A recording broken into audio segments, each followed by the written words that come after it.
What do you do when your own wife dumps dirty water on you in front of her cheering relatives, and every single one of them depends on your company for a paycheck? How far can you go, using only the law and a calm mind, when they all agree you are the problem? Why does the quiet man with the evidence folder always look like the villain, right up until the papers land? Before we dive deeper into this story, I have one small request. Please subscribe, drop a like, comment, and hit that hype button to boost this channel so more people can discover these incredible stories. My name is Alden Marrow, and I never thought the worst part of my life would be the way people laughed when my wife hurt me and called it a joke. But the truth started in very quiet moments at home, not in any big scene. I am 35 years old, I own a medium-sized facilities and logistics company in our city, and I employ more than 100 people, including most of my wife Lena's family. So on paper, I should feel respected and stable. But inside our small apartment kitchen, I already felt like a stranger at my own table. That evening, the smell of onions and garlic filled the air while I stirred a pan and watched Lena lean against the counter, holding her phone, her thumb moving quickly as she read and sent messages, sometimes laughing and shaking her head.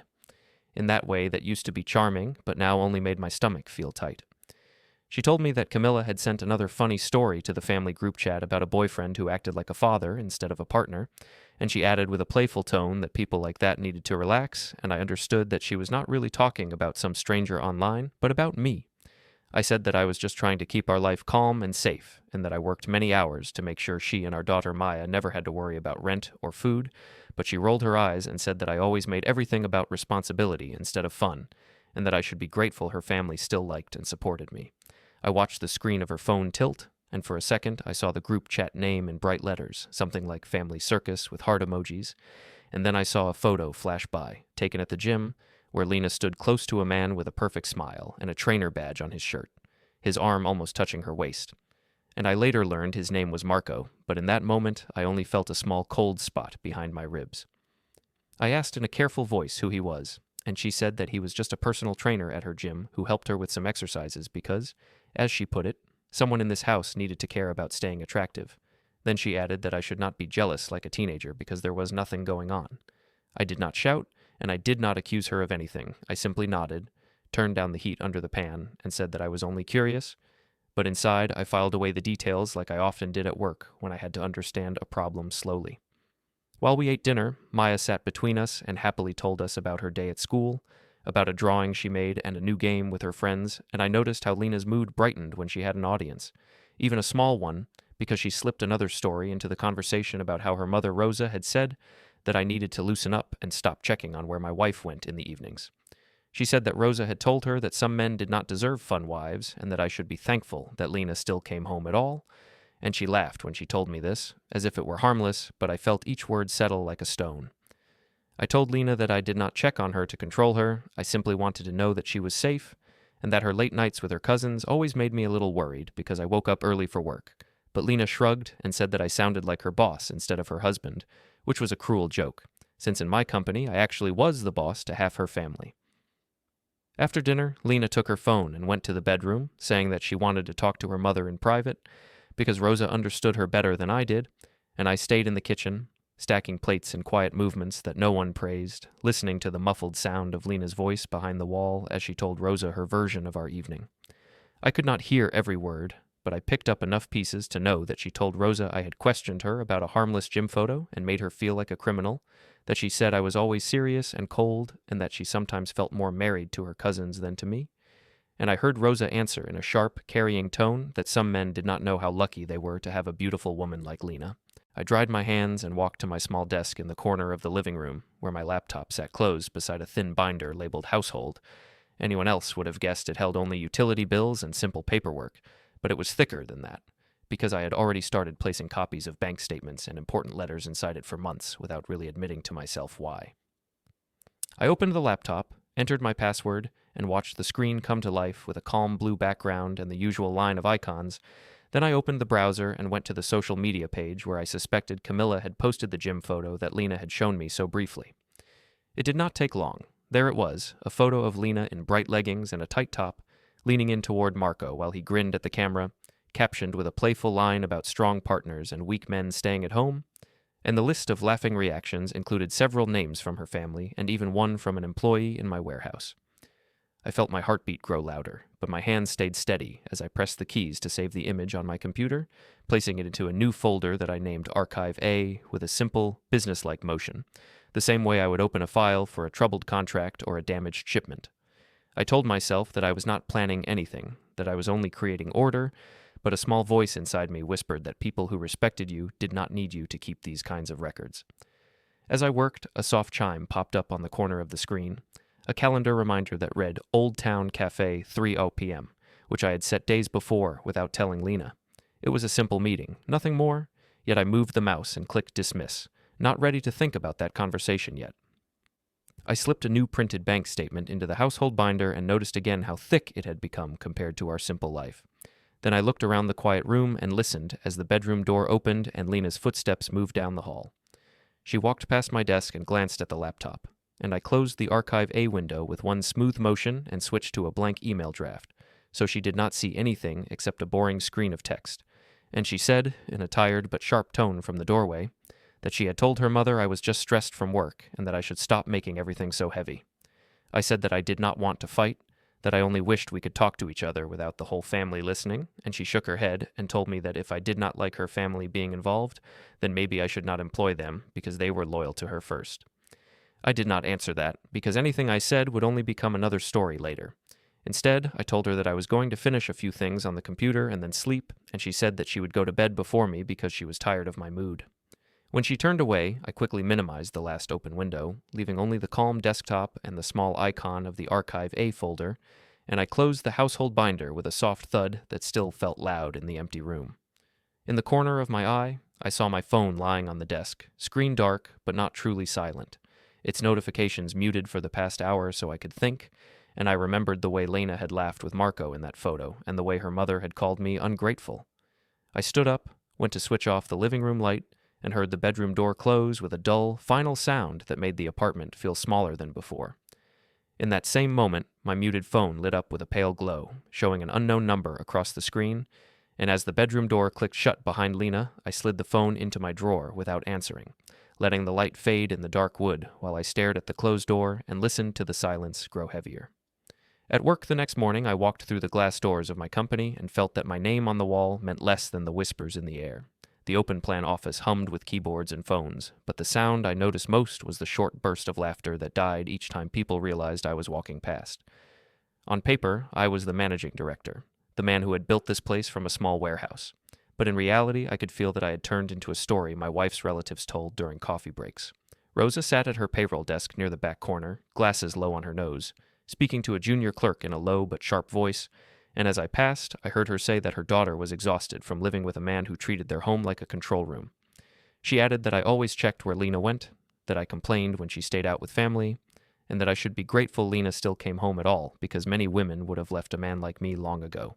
The clerk made a small, nervous laugh, and I knew he had no idea how to answer a complaint about his boss that came from his boss's mother-in-law, so I did not stop or correct anything. I simply nodded, greeted them politely, and moved on as if her words did not land like stones in my ribs.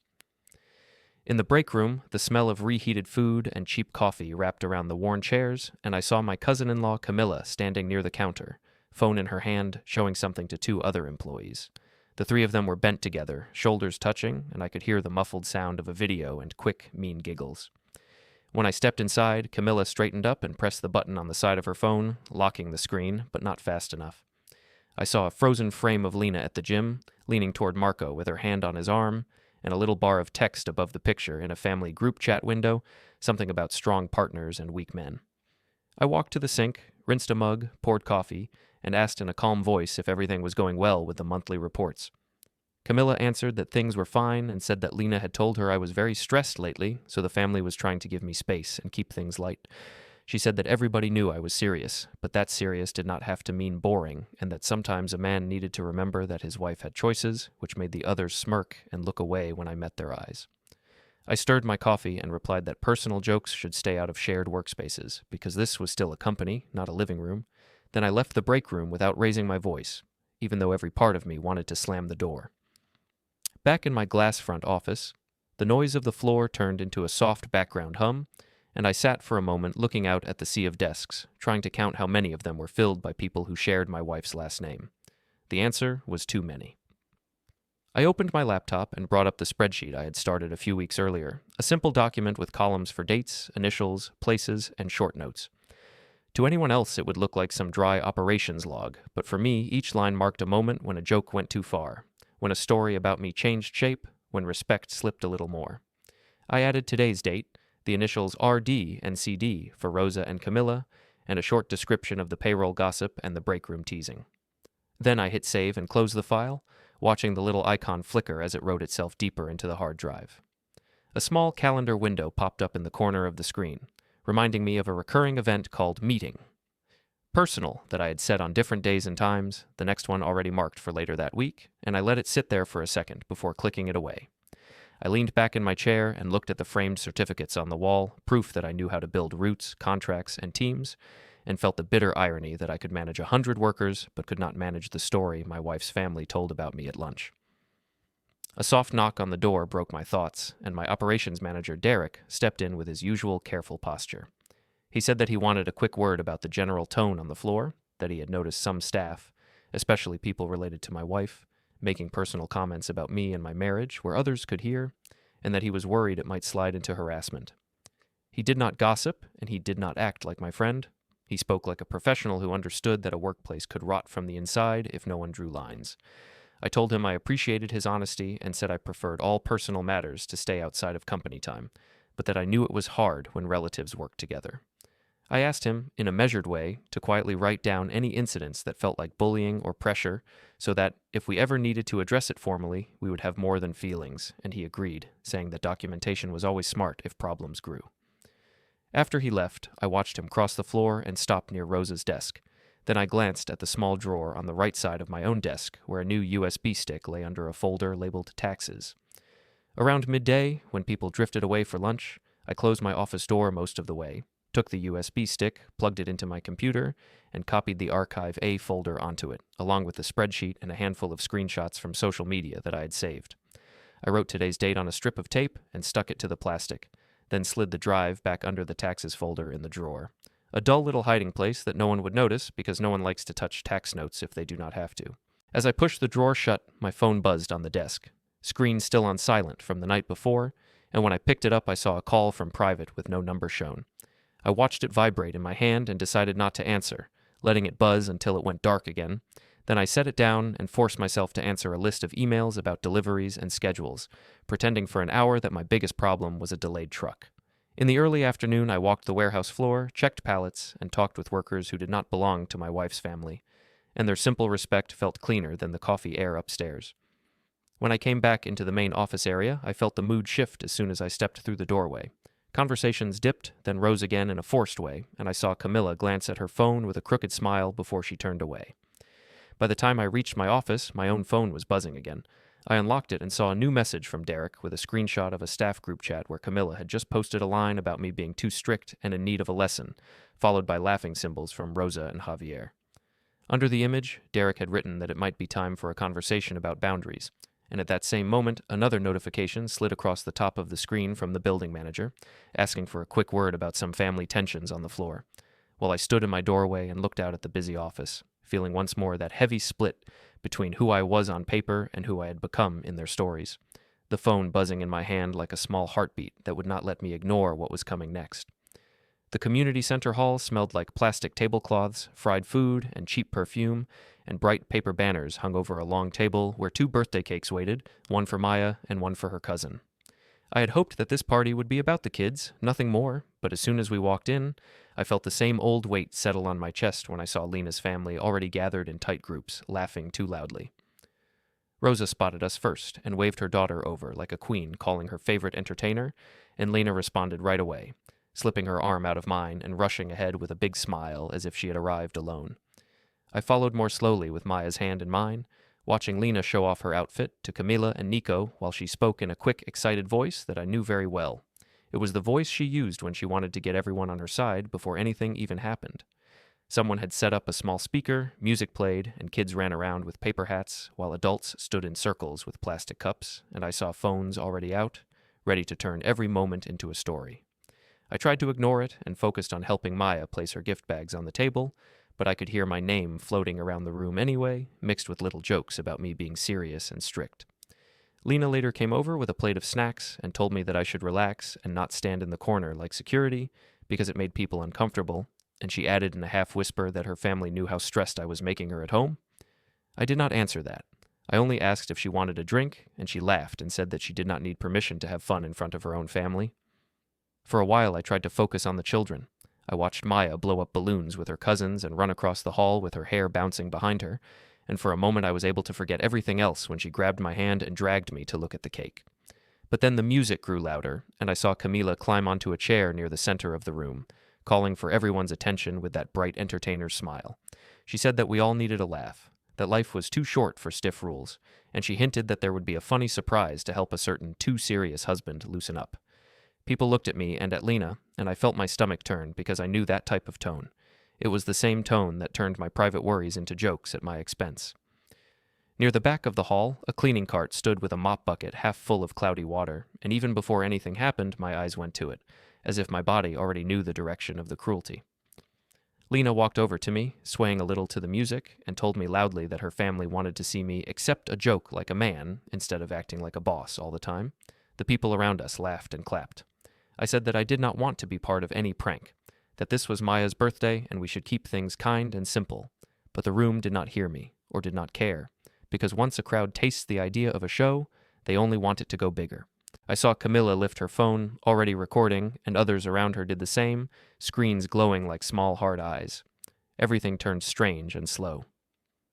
Lena walked toward the cleaning cart with exaggerated steps, cheering from her cousins rising behind her, and she took hold of the handle of the bucket, while Rosa called out from the side that this was payback for all the times I had made Lena feel small. Someone shouted that it was only water, that I should relax, and before I could move or find words, Lena was in front of me again, lifting the metal bucket with both hands while the dirty water sloshed inside, gray and brown from the floor. In a voice just loud enough for everyone to hear, she said that maybe I needed to be cleaned if I wanted to act pure. Then she tipped the bucket forward, and the cold, filthy water crashed down over my head, my shoulders, my shirt, soaking through to my skin. The room exploded. There was laughter, high and sharp, mixed with shouts and clapping.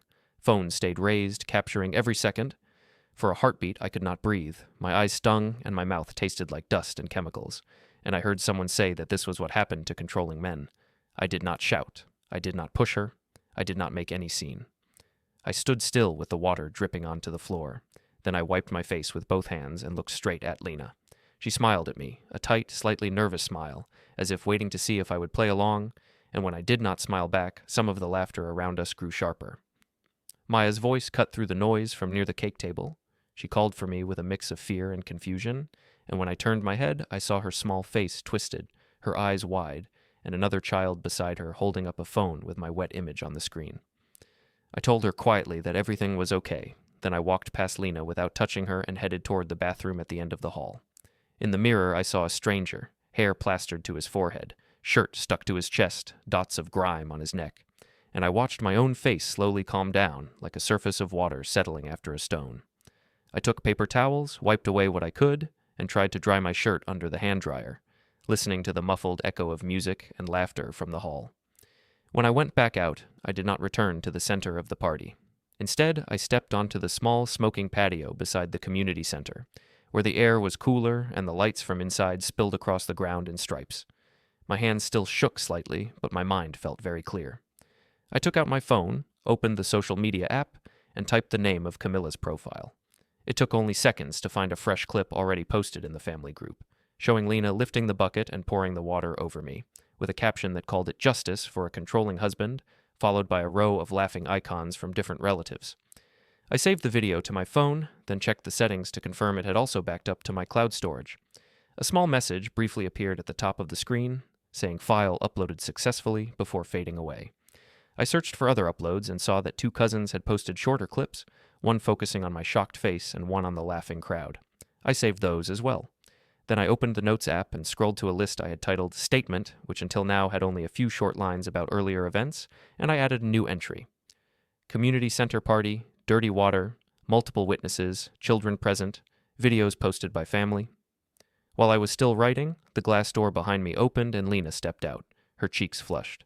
She told me that I had made things awkward by not laughing, that everybody thought it was just a little payback, and that my cold reaction was making her look like a monster when she had only wanted attention. I did not answer her accusations, and I did not tell her that my phone was recording audio as it lay face down on the table beside us. I only said that jokes that humiliate your husband in front of children and coworkers are not jokes. She said that if I did not like her family's humor, maybe I did not belong in the family at all, then she went back inside to more applause and music, leaving a damp trail of footprints on the concrete. I stayed alone on the patio for a few minutes, breathing slowly, the phone still recording in my pocket now, and then I walked around the side of the building and onto the sidewalk that led to the riverside embankment. The night air felt cleaner there, and the distant sound of water and traffic softened the noise in my head, but my phone would not let me escape completely.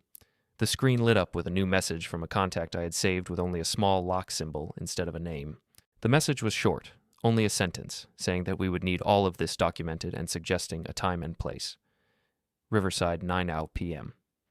As I read it, the music from the hall shifted and grew louder, and I could hear people inside starting to call for everyone to come back in for a birthday toast, their voices blending into a chant that drifted out to where I stood with the phone in my hand and the message about documentation shining on the screen, while the laughter from the party rolled like a wave behind me, ready to crash again. The next afternoon, I took Maya to the park because I wanted to give her a few hours that were not filled with phones, gossip, or dirty water memories. But even there, the party followed us like a shadow. The playground was busy, children climbing and shouting, parents chatting on benches with coffee cups in their hands, and for a little while, Maya simply ran from slide to swing, her laughter mixing with the others. I sat on a bench and watched her, trying to let the normal sounds of the park wash away the echo of that bucket hitting my shoulders. But soon, I saw two mothers a few benches away look at their phones, then glance at me, then quickly look away with the small, guilty smiles of people who recognize a face from a video they know they should not be watching. One of them turned the phone slightly, and I saw my own wet image for a moment, frozen in shock while Lena grinned behind me, and even though I could not hear the sound, I knew it was the clip from the party. I stayed in my seat, hands folded, and pretended not to notice, because I did not want Maya to see me react, but I felt the hot sting of humiliation all over again. When Maya came running back to me, cheeks bright and hair tangled, she climbed onto the bench beside me and leaned against my arm in her usual comfortable way. She said that some kids at the party had watched the video over and over after I went to the bathroom, and she asked in a small voice why her mother had poured dirty water on me if she loved me. I told her gently that sometimes adults make bad choices when they are trying to look funny in front of other people, that it was not her fault, and that what mattered most was how we treated people when no one was filming. She looked up at me with serious eyes and asked if I was angry with her mother now, and I said that I was hurt, but that anger was not the same thing as hate, that grown-ups could be wrong and still be important to us. I did not tell her that the video had already left the family circle and was spreading through our community. I only told her that I was going to make sure things changed. When we walked home later, holding hands, the street felt longer than usual, as if every step was a small decision not to explode. Back in the apartment, the air was heavy with the smell of coffee and strong perfume. Lena sat at the kitchen table with her phone, and Rose's voice came from the speaker, loud and sharp, saying that I had overreacted, that a real man would have laughed and joined the fun instead of walking out like a sulking child. When Lena saw us come in, she ended the call and told me that I had embarrassed her in front of the whole family by acting like a victim, and she added that her relatives thought I might try to punish them through the company, which she called a cruel thing to do.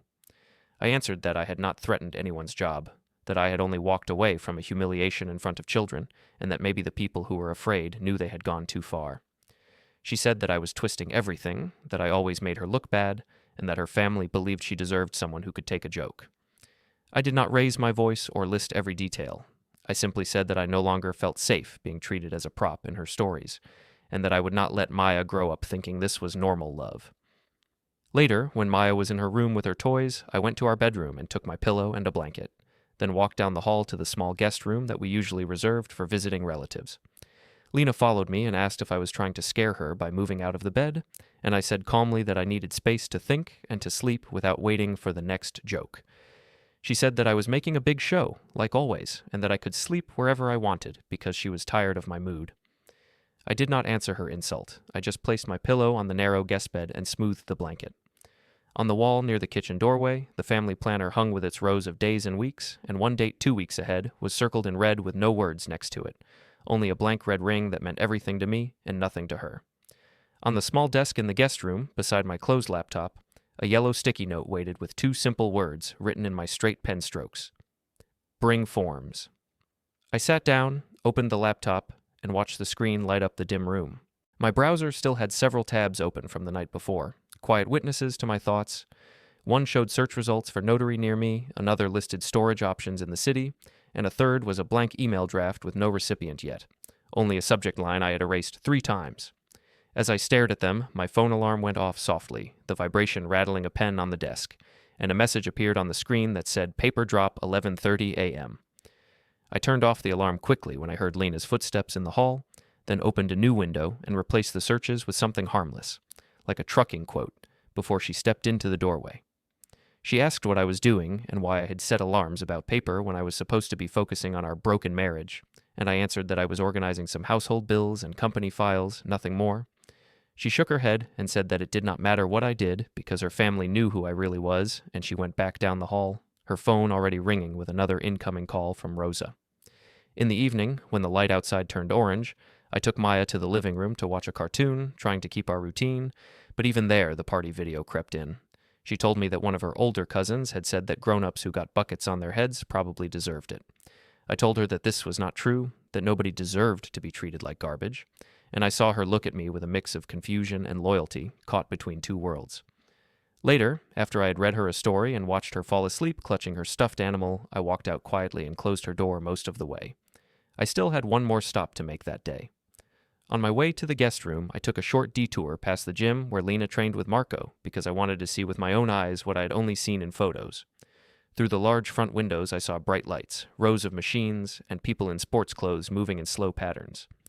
Near the reception desk, Lena stood close to Marco, talking with animated hands while he leaned on the counter, smiling at her in the familiar way of a man who enjoyed private jokes. When her eyes swept across the window, I stepped back into the shadow, not because I was afraid to be seen, but because I had already seen enough. I turned and walked away without going inside, and later that night I opened my spreadsheet on the laptop and added one short line with today's date and the words gym lobby sighting, no contact. When I finally carried my tired body to the guest room, the apartment was quiet except for a small murmur of Lena's voice on the phone somewhere down the hall, probably repeating her version of me to another eager listener. I lay down on the narrow bed, feeling every spring, and stared at the ceiling until the outline of the red-circled date on the planner appeared again in my mind like a faint warning light in the dark. After some time, I heard soft footsteps outside the guest room door and a small knock that did not sound like Lena's hand.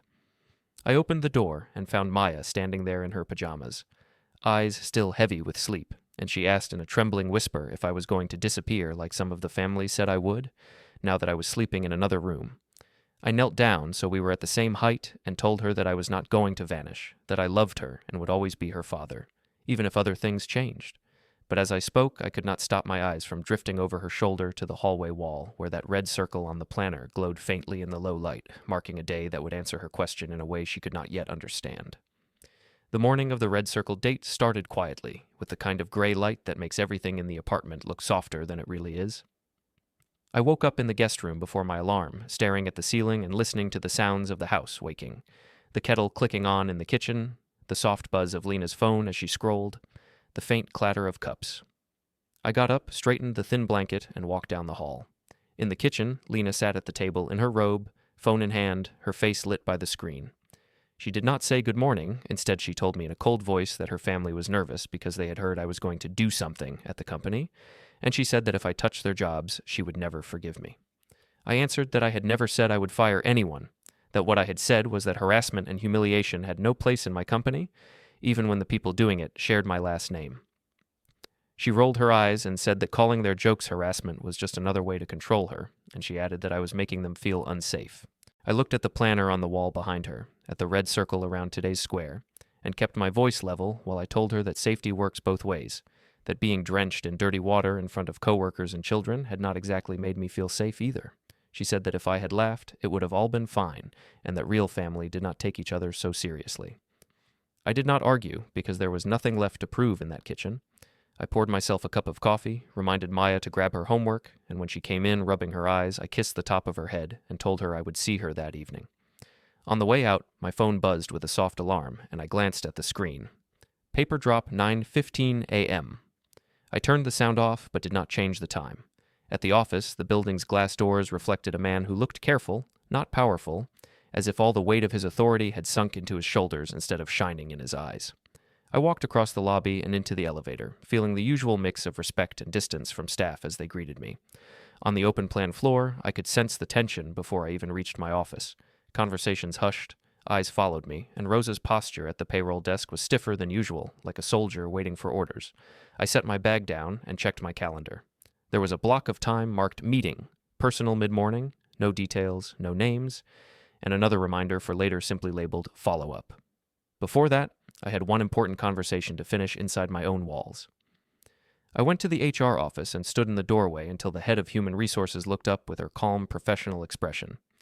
I asked if we could talk about workplace behavior and the line between family jokes and harassment, and she motioned to a small meeting room beside her office where we could speak in private.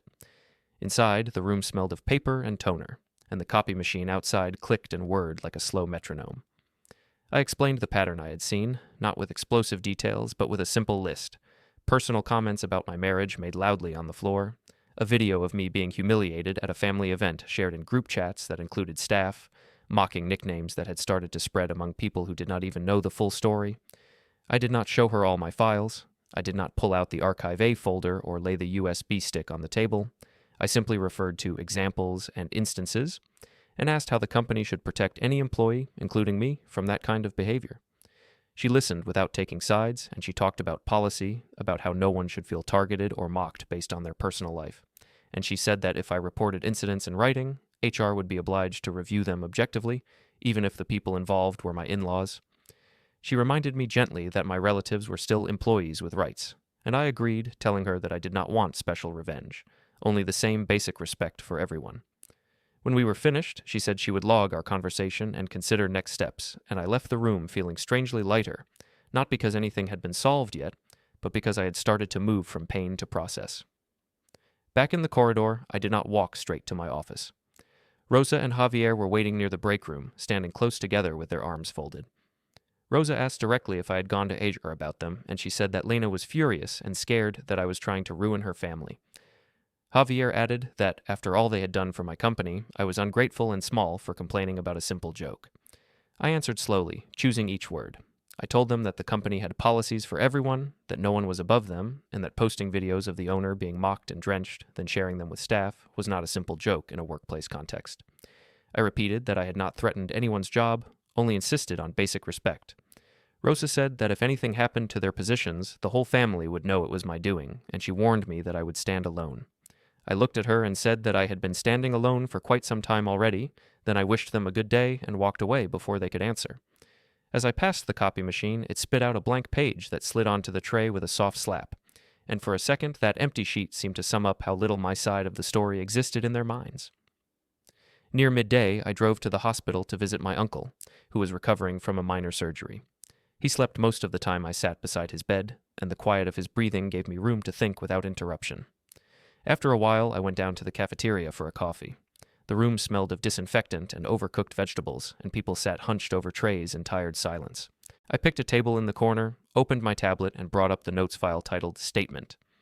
Line by line, I filled in small details I had previously skipped. The dates of certain conversations, the names of employees who had been present during the jokes, the times of night when Lena came home smelling of someone else's cologne. I did not dramatize anything on the screen. I wrote it the way an inspector would, just facts and short descriptions. When I saved the file, a small pop-up appeared at the top of the tablet, saying file uploaded successfully to my cloud account, and then it vanished, leaving the screen clean again. I closed my eyes for a moment, listening to the low rumble of voices and the clatter of trays, and felt the difference between anger and preparation. One burns, the other builds. That evening, back at the apartment, the air felt thin. Lena was already on another call with her mother, pacing the hallway, repeating that I was up to something, and that HR had been involved. When she saw me, she pressed the phone to her shoulder and asked if I was really going to threaten her family's jobs just because I could not take a joke and because I was jealous of a gym trainer. I told her that the company would handle any policy issues fairly, that I would not personally fire anyone out of spite, and that what I was doing now was not about jealousy, but about dignity. She laughed bitterly and said that I was too weak to leave and too controlling to let things go. I did not answer that insult. Instead, I went to the guest room and closed the door. On my desk, the 3 binders waited like quiet guards. Household, utilities, bank. I opened each one in turn, checking that every important document, statements, receipts, summaries, was in order. Then I turned to my laptop and brought up the desktop, where two main folders sat side by side, Archive A and Archive B. I opened them and scanned through the files. Screenshots, videos, notes, all neatly labeled by date. I plugged in the single USB stick labeled with today's date and copied both folders onto it, along with the latest version of statement. When the transfer finished, I ejected the drive and held it for a moment in my hand, feeling its small weight. Then I slid it into a slim envelope, sealed it, and placed the envelope under the bank binder on the shelf. My phone lay face down next to the keyboard, screen dark. I picked it up, unlocked it, and saw the reminder for tomorrow's meeting. Personal at Harbor Cafe 10 a.m., and the earlier alarm I had set, paper drop 9:15 a.m. I knew exactly what those times meant to me now. I turned off the screen and sat back in my chair, listening to the faint sounds of the television in the living room and Lena's occasional sharp laugh traveling down the hall. After a few minutes, there was a light knock on the guest room door. Lena stepped in without waiting for my answer. She asked if I was enjoying my little game, sleeping alone, making secret meetings, and making everyone walk on eggshells, and she said that if I had something to say, I should say it instead of hiding behind my quiet face. I looked at her for a long moment and realized that nothing I said would change how she told this story to her family, but it would change how I told it to myself. I stood up, straightened my shirt, and spoke in a calm, even tone. I told her that I was done begging for respect that never came, that I would no longer argue with her or compete with her versions of me, and that from this point on I would handle everything properly, through the right channels, without more shouting in kitchens or parties. She frowned and asked what that meant, but I did not elaborate. At that exact moment, my phone vibrated softly in my hand, the screen lighting up with a small preview of tomorrow's paper drop. 9:15 a.m. alarm, and I glanced at it just long enough for her to notice the movement before I locked the phone again. I repeated, in the same calm voice, that I would handle it properly, then I stepped past her toward the door, leaving her in the guest room surrounded by the quiet binders and the hidden envelope, while the unanswered question of what properly meant hung between us like a weight as the night closed in around our separate rooms. The next morning, I wait in the office tower lobby, watching the revolving doors spin until Lena and her relatives step inside together. Rosa is already talking, ready to demand answers, when a neutral woman walks up, confirms Lena's name, and places a thick envelope in her hands. In front of staff and family, Lena opens it and reads the words, "Petition for dissolution of marriage," and the attached temporary custody and financial orders. HR appears beside Rosa and Javier. I say nothing. The elevator bell chimes. I step inside and let the doors close on their stunned faces.